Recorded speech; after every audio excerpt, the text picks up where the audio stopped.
Anamika taxi से उतरकर जैसे ही अपने गेट की ओर बढ़ी, तभी उसकी पड़ोस की सहेली राधिका ने उसे रोकते हुए मुस्कुराकर पूछा, अनामिका तुम कहाँ गई थी? अच्छा एक बात बताओ, क्या अमन भाई साहब तुम लोगों के साथ रहने लगे हैं? नहीं तो, लेकिन तुमने ये प्रश्न क्यों किया? अनामिका ने गंभीर लहजे में पूछा। अभी थोड़ी देर पहले मैंने अमन भाई साहब को तुम्हारे घर से बाहर जाते हुए देखा है, इसीलिए पूछ लिया। उन्हें घर से निकलते देखकर मैंने सोचा कि शायद वे वापस आ गए हैं, राधिका ने रहस्यमयी मुस्कान के साथ जवाब दिया। राधिका की बात सुनकर अनामिका के चेहरे पर दर्द सिमट आया, लेकिन अचानक उसके चेहरे पर गुस्से की लकीरें उभर आईं और वो बिना कोई जवाब दिए अपने घर के अंदर दाखिल हो गई। राधिका उसे बुलाती रह गई। अनामिका के कानों में बार बार राधिका की बात गूंज रही थी, क्या अमन भाई साहब वापस लौट आए हैं? नहीं नहीं, ऐसा नहीं हो सकता, ऐसा कभी नहीं हो सकता, अनामिका ने मन ही मन बड़बड़ाते हुए कहा और वो सीधे अपनी सास के कमरे की ओर बढ़ गई। इससे पहले कि वो दरवाजे पर दस्तक देती, अंदर से आती आवाज़ों ने उसे स्तब्ध कर दिया। उसकी सास जो उसके ससुर से कह रही थी, उसे सुनकर उसके चेहरे पर आक्रोश दिखाई देने लगा। पहले तो उसने सोचा कि वो दरवाज़ा खोलकर अंदर चली जाए और अपनी सास को खूब खरी खोटी सुनाए, लेकिन कुछ सोचकर उसके कदम रुक गए और वो सीधे अपने कमरे में चली आई और कमरे का दरवाज़ा अंदर से बंद कर बिस्तर पर बैठ गई। अनामिका अपनी सास राधा की बात सुनकर गुस्से से पागल हो रही थी। उसका मन कर रहा था कि वो चीखे चिल्लाए, लेकिन वो मजबूर थी। वो ऐसा नहीं कर सकती थी क्योंकि वो इस घर की बहू थी। उसके मन की बेचैनी और नाराज़गी उसके चेहरे पर भी दिखाई दे रही थी। उसने अपने मन को बहुत समझाने की कोशिश की, जो उसने सुना शायद वो गलत हो, पर जो उसने अपने कानों से सुना वो गलत कैसे हो सकता है। उसकी बेचैनी इतनी बढ़ गई कि उसे लगा अगर वो थोड़ी देर भी कमरे में रही तो पागल हो जाएगी। ये घर और उसका कमरा उसे काट खाने को दौड़ रहा था, इसीलिए वो कमरे से निकलकर बाहर बगीचे में जाकर टहलने लगी। उसका मन बगीचे में भी नहीं लग रहा था। अपनी इस बेचैनी का कारण वो खुद समझ नहीं पा रही थी। उसे अपने आप पर ही गुस्सा आ रहा था। थोड़ी देर वो इधर उधर टहलती रही, फिर गार्डन में पड़े झूले पर बैठकर उसने अपनी आंखें बंद कर ली। वो कब तक झूले पर आंख बंद किए बैठी रही, उसे पता ही नहीं चला। तभी घर के नौकर लखन ने आकर हंसते हुए कहा, भाभी जी आप यहाँ गार्डन में हैं और मालकिन ने पूरा घर सर पर उठा लिया है। क्यों, ऐसा क्या हो गया जो माँ जी इतने गुस्से में है? अनामिका ने गंभीर लहजे में पूछा। वो आपको घर में ढूंढ रही थी, उनकी चाय का समय हो गया है। आप घर में कहीं दिखाई नहीं दी तो उन्होंने समझा आप पड़ोस में अपनी सहेली राधिका दीदी के पास चली गई होंगी, इसीलिए उनका मूड खराब हो गया। आपको तो पता ही है कि मालकिन राधिका दीदी को पसंद नहीं करती, लखन ने धीरे से कहा। हाँ मैं अच्छी तरह से जानती हूँ, जिसे वो पसंद नहीं करती उससे घर का कोई व्यक्ति संबंध रखे तो उन्हें बुरा लगता है, लेकिन वे खुद तो हमारी भावनाओं का ख्याल नहीं रखती, तब हम क्यों उनकी बात माने। माँ जी से जाकर कह दो मेरा मन ठीक नहीं है, अभी मैं थोड़ी देर गार्डन में रहूँगी। अगर उन्हें चाय पीनी है तो खुद बना लें, या तुम जाकर उन्हें चाय बनाकर दे दो, अनामिका ने कठोर शब्दों में कहा। लखन आश्चर्यचकित होकर अनामिका को देखता रह गया। उसे समझ ही नहीं आ रहा था कि अनामिका भाभी को क्या हो गया है। वे तो ऐसी बातें कभी नहीं करती। मालकिन की हर आज्ञा को वे बिना तर्क वितर्क के मान लेती हैं, तो आज अचानक ऐसा क्या हो गया है? यहाँ खड़े खड़े मेरा मुंह क्या देख रहे हो? जाओ, जो मैंने कहा है माँ जी से कह दो, अनामिका ने गुस्से में लखन से कहा। अनामिका का गुस्सा देखकर लखन वहाँ से चला गया, पर वो मन ही मन में सोच में पड़ गया कि भाभी जी को क्या हो गया। वे ऐसी तो नहीं थी, कहीं किसी भूत प्रेत का साया तो उन पर नहीं पड़ गया। ये विचार आते ही वो भयभीत हो गया, फिर खुद से ही बड़बड़ाने लगा, हे हनुमान जी मेरी भाभी जी की रक्षा करना, उन पर जिस भी भूत प्रेत का साया है वो भाग जाए। हे महाबली मेरी भाभी जी को ठीक कर दो। लखन तू क्या बड़बड़ाते हुए खुद से ही बातें कर रहा है? बहू कहाँ है मिली? राधा ने गुस्से में पूछा। मालकिन वो लखन ने हकलाते हुए कहना चाहा, लेकिन उसके कहने से पहले ही राधा जी ने गुस्से में कहा, मुझे पता है बहू उस राधिका के पास गई होगी। मैंने कितनी बार उससे कहा वहाँ ना जाया करे, लेकिन मेरी बात तो बहू को समझ में ही नहीं आती। माँ जी, भाभी जी राधिका दीदी के पास नहीं है, लखन ने फुसफुसाकर कहा। तू इतने धीरे क्यों बोल रहा है? बहू राधिका के पास नहीं है तो कहाँ है? राधा जी ने आश्चर्य से पूछा। माँ जी, भाभी गार्डन में है, लखन ने डरी हुई आवाज में कहा। अच्छा, वो गार्डन में क्या कर रही है और तूने बताया नहीं कि मैं उसे बुला रही हूँ? राधा ने लखन को घूरते हुए कहा। कहा था मालकिन, उन्होंने मुझे डांट कर भगा दिया, लखन ने बताया। डांट कर भगा दिया, पर बहू तो तुम पर कभी गुस्सा करती ही नहीं, राधा ने गंभीर लहजे में कहा। यही तो मैं बताने की कोशिश कर रहा हूँ मालकिन, मुझे लगता है कि भाभी जी को किसी भूत प्रेत ने अपने वश में कर लिया है, लखन ने डरी हुई आवाज में कहा। लखन, तू पागल हो गया है क्या, जो बहकी बहकी बातें कर रहा है? बहू पर किसी भूत का साया है, तुम्हें कैसे पता चला? राधा ने गुस्से में घूरते हुए पूछा। मालकिन, उनकी बातें सुनकर मैं समझ गया कि उन पर किसी चुड़ैल या भूत का साया है, लखन ने फिर से उसी बात को दोहराया। बहू ने ऐसा क्या कह दिया? राधा ने पूछा। मालकिन, भाभी जी से जब मैंने कहा आप उन्हें चाय बनाने के लिए बुला रही हैं, तो उन्होंने गुस्से में कहा मैं अभी नहीं जाऊंगी। माँ जी से कह दो वे खुद चाय बनाकर पी ले, या तुम उन्हें चाय बनाकर पिला दो, मेरा मन ठीक नहीं है, मैं अभी थोड़ी देर गार्डन में ही टहलूंगी, लखन ने राधा जी को बताया। क्या बहू ने ऐसा कहा? राधा ने आश्चर्य से पूछा। हाँ मालकिन, भाभी जी ने ऐसा ही कहा, इसीलिए तो मैं कह रहा हूँ कि भाभी जी पर किसी चुड़ैल का साया है, वरना हमारी भाभी जी तो कभी ऊंची आवाज में बात नहीं करती। आज उन्होंने गुस्से में मुझे डांटते हुए वहाँ से भगा दिया। उन्होंने तो आपकी बात भी नहीं सुनी, लखन ने डरी हुई आवाज में कहा। लखन, मुझे लगता है कि इधर तू भूतिया फिल्में ज़्यादा देखने लगा है। अरे बहू की तबीयत ठीक नहीं होगी, वो भी तो इंसान है, कोई मशीन नहीं। आज उसका इस समय चाय बनाने का मन नहीं होगा, इसीलिए उसने मना कर दिया। इसमें भूत चुड़ैल कहाँ से आ गए? तभी वहाँ राधा के पति यशपाल जी ने आते हुए हंसकर कहा। मालिक, भाभी जी को मैं 5 सालों से जानता हूँ, आज तक उन्होंने किसी से ऊंची आवाज़ में बात नहीं की है, पर आज उनका गुस्सा अगर आप देखते तो आप मेरी बात का मजाक नहीं उड़ाते। मैं उनकी लाल लाल आंखें देखकर डर गया हूँ, लखन ने फिर तर्क देते हुए कहा। तू पागल हो गया है, पहले जाकर चाय बना कर ला, फिर मैं तुझसे बात करूँगा, यशपाल जी ने लखन को प्यार से झिड़कते हुए कहा। लखन की बात सुनकर राधा के चेहरे पर भी चिंता की लकीरें उभर आईं। उन्होंने गंभीर लहजे में अपने पति यशपाल जी से कहा। क्या लखन सही कह रहा है? तुम पागल हो गई हो, पढ़ी लिखी होकर जाहिलों जैसी बातें करती हो। अरे बहू भी इंसान है, उसे भी गुस्सा आ सकता है। उसके साथ जो धोखा हमने किया है, उसके चलते उसका गुस्सा होना लाजमी है, यशपाल जी ने थोड़ा गुस्से में कहा। हमने धोखा किया है, ये आप क्या कह रहे हैं? राधा ने चिढ़कर कहा। हाँ, हमने धोखा दिया है अपनी बहू को, सब कुछ जानते हुए भी हमने उसकी शादी अपने बेटे से की, ये धोखा नहीं तो और क्या है? तुम्हारे बेटे ने हमारे सामने बहू का जो अपमान किया, उस अपमान के दंश की चुभन उसके दिल को हर पल लहूलुहान करती होगी, इसका एहसास भी तुम्हें शायद नहीं है। हम दोषी हैं, यशपाल जी ने कठोर शब्दों में कहा। हमने क्या धोखा दिया है बहू को? ये उसकी कमी है कि वो अपने रूप सौंदर्य से अपने पति को बांध नहीं पाई। अरे हमने तो उसे झोपड़ी से निकालकर महलों में बैठा दिया, और आप मुझे दोषी ठहरा रहे हैं, राधा जी ने चिढ़ते हुए अहंकार में अपनी आंखें नचाते हुए कहा। तुम्हें शर्म नहीं आती ऐसे बातें करते हुए? एक तो तुमने उस मासूम बच्ची का जीवन नर्क बना दिया और उसे ही दोषी करार दे रही हो। कुछ तो भगवान से डरो, यशपाल जी ने गुस्से में कहा। मुझे भगवान से डरने की ज़रूरत नहीं है, मैंने कुछ गलत नहीं किया, मैं माँ हूँ, मैंने अपने बेटे की भलाई के लिए जो सही लगा वो किया। अरे आपकी बहू तो मेरा एहसानमंद होना चाहिए कि मैंने उसे इस हवेली की बहुरानी बनाया, शानो शौकत का जीवन दिया जो उसने अपनी माँ के घर में कभी नहीं देखा था। मेरे बेटे से शादी करने के लिए बड़े बड़े घरों की लड़कियां लालाई थी, फिर भी मैंने अनामिका जैसी गरीब लड़की को अपनी बहू बनाया, राधा जी ने हाथ नचाते हुए कहा।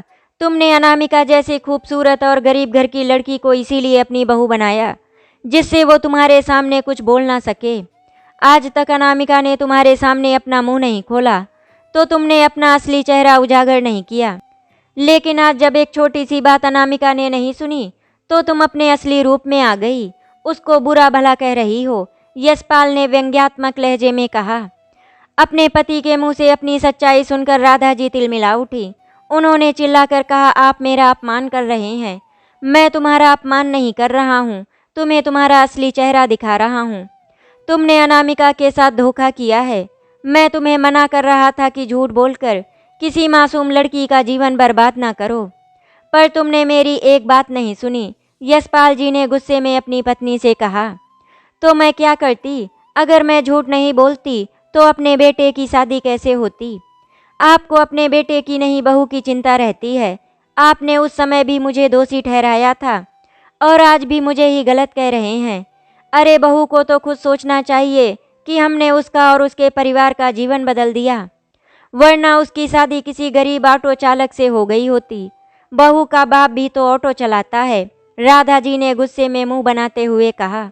बहू के पिता ऑटो जरूर चलाते हैं, लेकिन वे खुददार हैं और एक बेटी के पिता हैं। अगर उन्हें पहले से पता होता कि तुम्हारा बेटा उनकी बेटी के जीवन से उसकी खुशियां छीन लेगा, तो वे अपनी बेटी की शादी तुम्हारे नालायक बेटे से कभी नहीं करते, समझी? और तुम, अब अगर तुमने बहू के खिलाफ एक शब्द निकाला तो मुझसे बुरा कोई नहीं होगा। तुम्हारे अहंकार और जिद के कारण अनामिका का पूरा जीवन बेरंग हो गया। यशपाल जी ने गुस्से में चिल्लाते हुए कहा और कमरे से बाहर निकल गए। राधा जी ने आज पहली बार अपने पति को इतने गुस्से में देखा था। पति का गुस्सा देखकर पहले तो वे घबरा गईं, लेकिन तुरंत उनका चेहरा गुस्से में लाल हो गया। उन्होंने गुस्से में चिल्लाकर अपने नौकर लखन को आवाज़ लगाई, लखन कहाँ मर गया? अभी तक तुम्हारी चाय नहीं बनी। आया मालकिन, लखन ने घबराई हुई आवाज़ में कहा और तुरंत चाय लेकर आ गया। मालकिन चाय? डरी हुई आवाज़ में लखन ने कहा। चाय का प्याला पकड़ते हुए राधा जी ने व्यंग्यात्मक लहजे में पूछा, तुम्हारी भाभी के सिर पर चढ़ा भूत उतरा या नहीं, या मुझे उतारना पड़ेगा? मालकिन भाभी जी अभी भी बगीचे में ही हैं, लखन ने डरी हुई आवाज़ में जवाब दिया। माँ जी, मेरे ऊपर जो भूत सवार हुआ है अब वो कभी नहीं उतरेगा। क्यों? मैंने उससे शादी कर ली है, इसीलिए अब वो मेरे साथ ही रहेगा। तभी वहाँ अनामिका ने आते हुए कठोर शब्दों में कहा।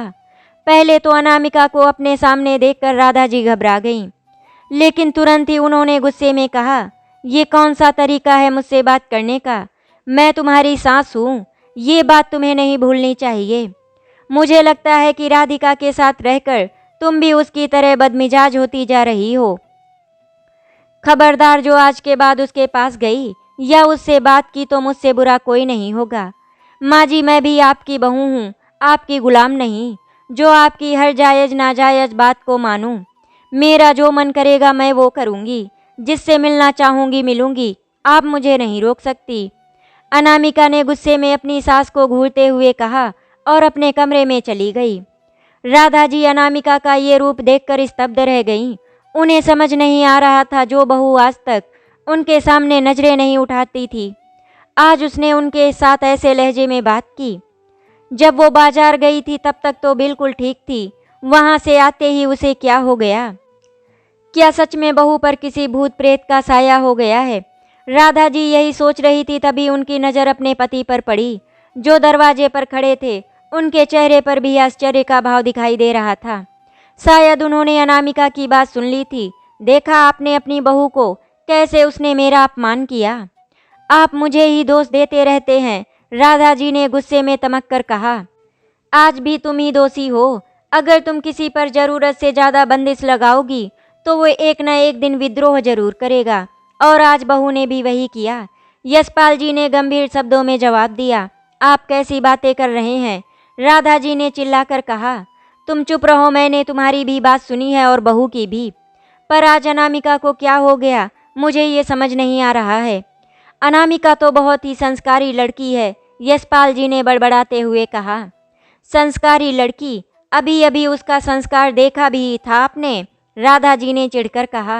हाँ, वो संस्कारी है। उसने आज जिस तरह से बात की उसके पीछे जरूर कोई बात है, हमें उससे बात करनी चाहिए, यशपाल जी ने गंभीर लहजे में कहा और अनामिका के कमरे की ओर बढ़ गए। राधा जी भी अपने पति के पीछे पीछे चल पड़ी। कमरे के सामने पहुंचकर यशपाल जी ने दरवाजे पर दस्तक दी।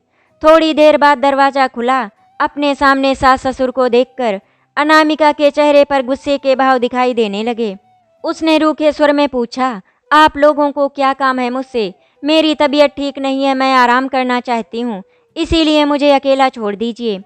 इतना कहकर अनामिका ने कमरे का दरवाज़ा बंद करना चाहा, पर यशपाल जी ने अनामिका को रोकते हुए बहुत प्यार से कहा, बेटी हम तुमसे कुछ पूछना चाहते हैं। पापा जी, मैं आप लोगों के किसी सवाल का जवाब नहीं दूंगी। अनामिका ने रूखाई से जवाब दिया, तुम किस तरह से बात कर रही हो? तुम्हारा दिमाग तो ठिकाने पर है। राधा ने गुस्से में कहा, राधा तुम चुप रहो, मुझे बात करने दो। यशपाल जी ने राधा को डांटते हुए कहा। राधा जी मुंह बनाकर रह गईं। अंदर कमरे में चलो, हम बैठकर बातें करते हैं, यशपाल जी ने गंभीर लहजे में कहा और कमरे के अंदर आकर एक कुर्सी पर बैठ गए। उनके बगल में राधा जी भी बैठ गईं। बहू तुम भी बैठ जाओ और मुझे बताओ क्या बात है, तुम हमसे नाराज क्यों हो? यशपाल जी ने बहुत अपनेपन से कहा। अनामिका ने यशपाल जी की बातों का कोई जवाब नहीं दिया। उसके चेहरे पर अभी भी गुस्से की लकीरें दिखाई दे रही थी। अनामिका कुछ तो बोलो, तुम चुप क्यों हो? यशपाल जी ने फिर पूछा। मैं क्या बताऊं और क्या पूछूं? मैं जो भी पूछूंगी क्या उसका सही सही जवाब देंगे आप लोग? अनामिका ने व्यंग्यात्मक लहजे में कहा। हाँ, मैं तुम्हारे सभी सवालों के जवाब दूंगा, पूछो तुम्हें क्या पूछना है? यशपाल जी ने गंभीर लहजे में कहा, तो बताइए, आप लोगों ने झूठ बोलकर मेरी शादी अपने बेटे से क्यों की, जबकि आप लोग जानते थे कि आपके बेटे ने अपनी पसंद की लड़की से शादी कर ली है? तो आप दोनों ने मेरा जीवन क्यों बर्बाद किया? बताइए, आप चुप क्यों हैं? अनामिका ने गुस्से में चिल्लाते हुए कहा। यशपाल जी और राधा दोनों ही अनामिका की बात सुनकर घबरा गए। उन्हें पता चल गया कि उनका झूठ अनामिका के सामने आ गया है। आप लोग क्या जवाब देंगे? आप दोनों का झूठ मेरे सामने आ गया है। आप दोनों ने 5 सालों तक मुझे अंधेरे में रखा। आप मुझसे कहते रहे कि आप दोनों को ये बात नहीं पता थी। आपका बेटा किसी और से प्यार करता है और आप दोनों ने तो मुझसे ये भी कहा था कि जिस लड़की से आपका बेटा प्यार करता है वो अच्छे चरित्र की नहीं है, उसके और कई लड़कों से भी संबंध हैं, इसीलिए आप लोगों ने उसे अपनी बहू बनाने से इनकार कर दिया था। और आपने मुझे ये भी कहा था कि आपने अनजाने में मेरे साथ अन्याय किया है। अब मैं आपकी बहू नहीं, बेटी हूँ। आप अपने बेटे को छोड़ देंगे पर मुझे नहीं। लेकिन ये सब झूठ था। आपने झूठ बोलकर मुझे बहला दिया, जिससे मैं अपने साथ किए गए अन्याय के खिलाफ आवाज़ न उठाऊं। अगर मैं ऐसा करती तो आप लोगों को सज़ा भी हो सकती थी। आपने सज़ा से बचने के लिए मेरे सामने महान बनने का नाटक किया। आपने समाज के सामने खुद को महान साबित करने के लिए मुझसे और मेरे पापा से झूठ बोला था। आज आपका असली चेहरा मेरे सामने आ गया है। अनामिका गुस्से में बोलती जा रही थी। अनामिका, तुम अपनी मर्यादा की सीमा लांघ रही हो। अगर अब तुमने एक शब्द भी मेरे और मेरे पति के खिलाफ बोला तो मुझसे बुरा कोई नहीं होगा। राधा ने गुस्से में चिल्लाते हुए कहा। अब आप मेरी आवाज़ दबा नहीं सकती। मैंने 5 सालों तक आप लोगों के झूठ को सच मानकर आप दोनों की बातों पर विश्वास किया, लेकिन अब मैं बर्दाश्त नहीं करूंगी। आप लोगों को आपके किए की सज़ा दिलवा कर रहूंगी। अनामिका ने भी गुस्से में आकर जवाब दिया। मैं तुम्हें ऐसा नहीं करने दूंगा। तभी पीछे से एक आवाज़ सुनाई दी। सभी ने चौंक कर पीछे मुड़कर देखा तो वहां अनामिका का पति अमन खड़ा गुस्से में अनामिका को देख रहा था। अपने पति को सामने देखकर अनामिका के चेहरे पर जहरीली मुस्कुराहट फैल गई। उसने ताली बजाते हुए व्यंग्यात्मक लहजे में कहा, आइए अमन साहब, यहाँ बस आपकी ही कमी रह गई थी, वो भी पूरी हो गई। अमन ने अंदर आते हुए कठोर शब्दों में कहा, तुम मेरे मम्मी पापा को सज़ा नहीं दिलवा सकती। तुमने ऐसा सोचा भी कैसे? मैंने अभी तक ऐसा सोचा नहीं था, लेकिन अब तुम्हारी धमकी सुनने के बाद मैं ऐसा करूँगी भी, और तुम ऐसा करने से मुझे रोक नहीं पाओगे मिस्टर अमन। अनामिका ने भी उसी लहजे में जवाब दिया। अनामिका की बात सुनकर अमन गुस्से में अनामिका को मारने के लिए आगे बढ़ा। अमन का उठा हुआ हाथ देकर अनामिका ने शेरनी की तरह दहाड़ते हुए कहा, अमन, अगर तुमने एक कदम भी आगे बढ़ाया तो मैं तुम्हारा उठा हुआ हाथ तोड़कर तुम्हारे हाथ में दे दूंगी।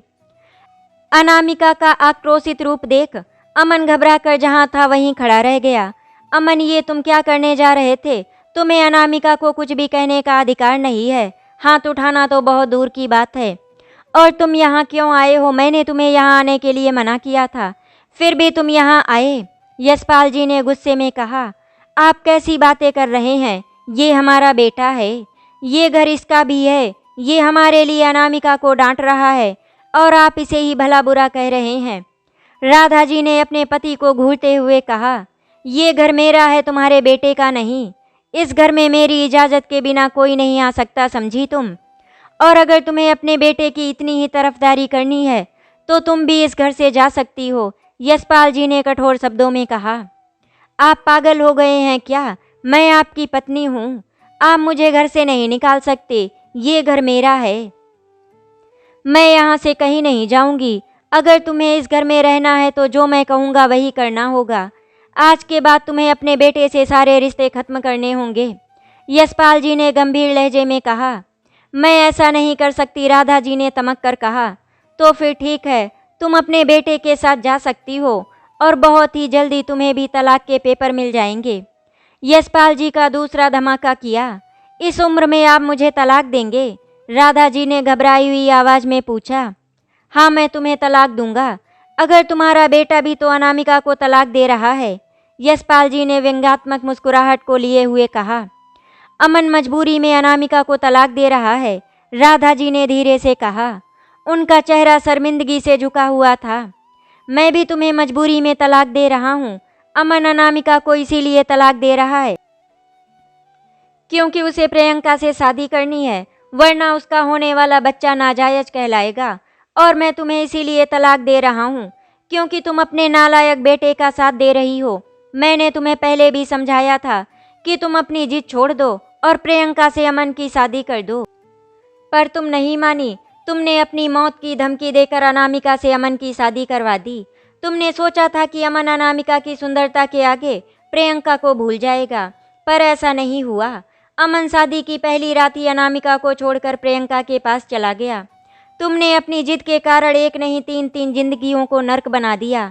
जब अमन अनामिका को ठुकरा कर चला गया था तो मैंने तुमसे कहा था कि आज के बाद अमन से हमारा कोई रिश्ता नहीं है। अब अनामिका हमारी बहू नहीं, बेटी है। हम उसके सास ससुर नहीं, माँ बाप हैं। हमारे कारण जो उसके जीवन में अंधेरा छाया, हम उसके जीवन में खुशियों की रोशनी लाएंगे। पर आज जब तुम्हें पता चला कि प्रियंका माँ बनने वाली है तो तुम अपने बेटे की बातों में आ गई और अनामिका को इस घर से निकालने के सपने देखने लगी। तुम दोनों कान खोलकर सुन लो, अनामिका अमन को तलाक देगी पर इस घर से कहीं नहीं जाएगी। वो मेरे साथ इसी घर में रहेगी। तुम अपने बेटे के साथ जा सकती हो। यशपाल जी ने अपना फैसला सुना दिया। फिर यशपाल जी अनामिका की ओर मुखातिब होकर कहने लगे, अनामिका, मैं तुम्हारी बातें सुनकर समझ गया था कि जब तुम बाजार से लौटी होगी तो तुमने हमारी और राधा की बातों को सुन लिया होगा और तुम्हें पता चल गया कि हमने सबको जानते हुए भी तुम्हारी शादी अपने बेटे से करवाई, तुम्हारे जीवन में अंगारे भर दिए और आज एक बार फिर अपने बेटे के लिए तुम्हारे साथ अन्याय करने जा रहे हैं। अपने बेटे और उसकी प्रेमिका को इस घर में लाकर। लेकिन अनामिका, तुमने सिर्फ राधा की बातों को ही सुना और वहाँ से चली गई।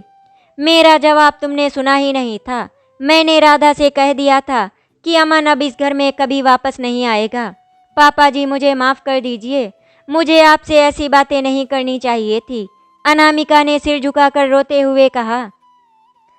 अनामिका, माफ़ी तुम्हें नहीं, मुझे मांगनी चाहिए। हमने तुम्हारे साथ धोखा किया है, लेकिन अब मैं अपनी गलती को सुधारूंगा तुम्हारा कन्यादान करके, और दहेज में अपनी सारी जायदाद तुम्हें देकर अपने पापों के प्रायश्चित के लिए हरिद्वार चला जाऊंगा। यशपाल जी ने अनामिका के सिर पर प्यार से हाथ फेरते हुए कहा, ये आप क्या कह रहे हैं? आप अपनी सारी जायदाद अनामिका को दे देंगे, अपने बेटे को कुछ नहीं देंगे? राधा जी ने आश्चर्य से पूछा। हाँ, ये मेरी जायदाद है, मैं जिसे चाहूँ दूँ। मैं तुम्हें और तुम्हारे बेटे को अपनी जायदाद से बेदखल करता हूँ। यशपाल जी ने कठोर शब्दों में कहा, मैं इस उम्र में तलाक के अपमान की चुभन कैसे बर्दाश्त करूँगी? आप इतना बड़ा अन्याय मेरे साथ नहीं कर सकते हैं। मैं मानती हूँ कि बेटे के मोह में पड़कर मैं अनामिका के साथ अन्याय करने जा रही थी, पर आप मेरी इस गलती की ऐसी सजा नहीं दे सकते। राधा जी ने रोते हुए अपने पति से कहा, आज 5 सालों से अनामिका परित्यक्ता के अपमान के दंश की चुभन सह रही है। उसका क्या? तुमने कभी उसके दर्द को महसूस करने की कोशिश की? यशपाल जी ने गुस्से में पूछा। आज मुझे अनामिका के दर्द का एहसास हो रहा है। मैंने जो अन्याय अनामिका के साथ किया है, आज उसका प्रायश्चित करना चाहती हूँ। मैं आपके साथ हूँ। हम दोनों मिलकर अनामिका का कन्यादान करेंगे। अनामिका जैसी सुंदर संस्कारी लड़की के लिए लड़का भी उतना ही अच्छा होना चाहिए। राधा जी ने मुस्कुराते हुए कहा। माँ, आप भी पापा की तरह किसी पराई लड़की के लिए अपने बेटे का साथ छोड़ देंगी? अमन ने घबराई हुई आवाज में कहा। वो समझ गया कि अब उसे अपने पिता की जायदाद में से फूटी कौड़ी नहीं मिलेगी, क्योंकि माँ ने भी उसका साथ छोड़ने का फैसला कर लिया। बेटे, साथ हमने तुम्हारा नहीं छोड़ा, बल्कि तुमने 5 साल पहले हमारा साथ छोड़ दिया था। आज हमने भी उन झूठे संबंधों को तोड़ दिया। अब तुम अपने प्यार के साथ खुश रहो और हम अपनी बेटी के साथ। आज के बाद हमेशा के लिए इस घर के दरवाजे तुम्हारे लिए बंद हो गए हैं। हम तुमसे चिता में आग देने का अधिकार भी छीनते हैं। अब तुम यहाँ से चले जाओ। राधा जी ने कठोर शब्दों में कहा। अपनी माँ की बात सुनकर अमन समझ गया कि अम्मा को शीशे में उतारना संभव नहीं है। उसने एक बार फिर आशा भरी नजरों से अपनी माँ की ओर देखा तो वहाँ सिर्फ कठोरता दिखाई दी। उसने वहाँ से जाने में ही अपनी भलाई समझी। अमन के जाते ही राधा जी ने बेटी कहकर अनामिका को अपने सीने से लगा लिया, जैसे वो उनका बेटा अमन हो। अनामिका भी माँ कहकर उनसे लिपट गई। यशपाल जी की आंखें भी माँ बेटी के इस मिलन को देखकर भीग गई थी। भूत भाग गया है और गरम गरम चाय हाजिर है। तभी लखन की आवाज़ सुनकर यशपाल जी ठहाका मारकर हंसने लगे। अनामिका और राधा के चेहरे पर भी मुस्कान फैल गई। आशा करती हूँ आपको हमारी कहानी अच्छी लगी होगी। अगर आपको हमारी कहानी अच्छी लगी तो वीडियो को लाइक एंड शेयर करें, चैनल को सब्सक्राइब करें। वीडियो देखने के लिए आपका धन्यवाद।